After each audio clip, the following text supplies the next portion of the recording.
पुण्याची म्हणजे मुंबईनंतर कुठल्या महापालिकेची उत्सुकता असेल निकालाची ते आहे पुणा.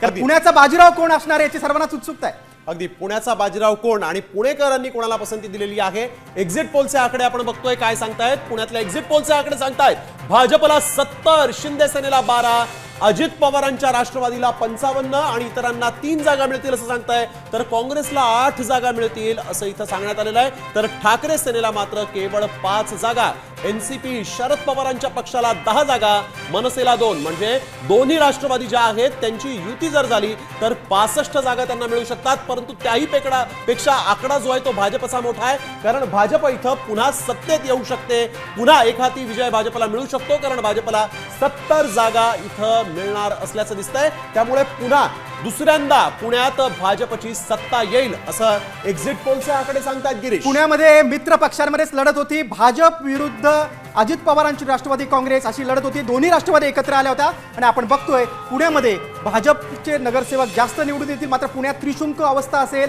असा सामचा एक्झिट पोल सांगतोय. अगदी गिरीश, एक महत्वाचं होतं पुणे महापालिकेमध्ये आपण बघितलेलं आहे की इतर सगळ्या ठिकाणी शिंदे सेना आणि भाजपची युती झाली, परंतु पुण्यामध्ये मात्र अजितदादांनी आपल्या दुरावलेल्या बहिणीला सोबत घेतलं, राष्ट्रवादीला सोबत घेतलं, काकांना सोबत घेतलं, पण ज्यांच्या बरोबर राज्यात सत्तेत आहेत त्यांना दूर ठेवलं. आणि तिथं आपण गेलो पाहिलं तर तिथं भाजपच मोठा पक्ष ठरलेला आहे. इथं दादांच्या राष्ट्रवादीला आणि काकांच्या राष्ट्रवादीला पुणेकरांनी नाकारलंय का असा सवाल आहे.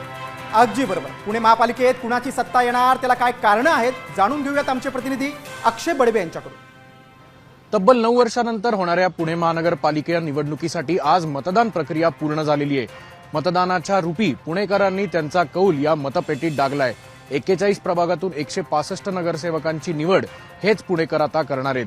आपण जर पाहिलं तर महायुतीमध्ये असणारे 3 पक्ष हे यंदा पुणे महानगरपालिकेच्या निवडणुकीसाठी वेगळं लढतायत.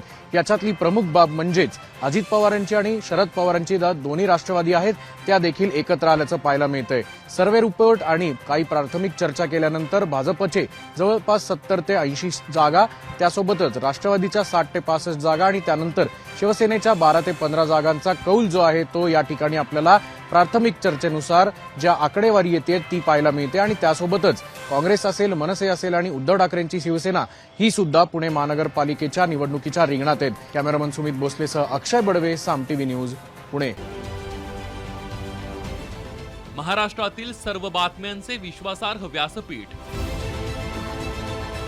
सकाळच्या सर्व सोशल मीडिया प्लॅटफॉर्मला लाईक, फॉलो आणि सबस्क्राईब करा.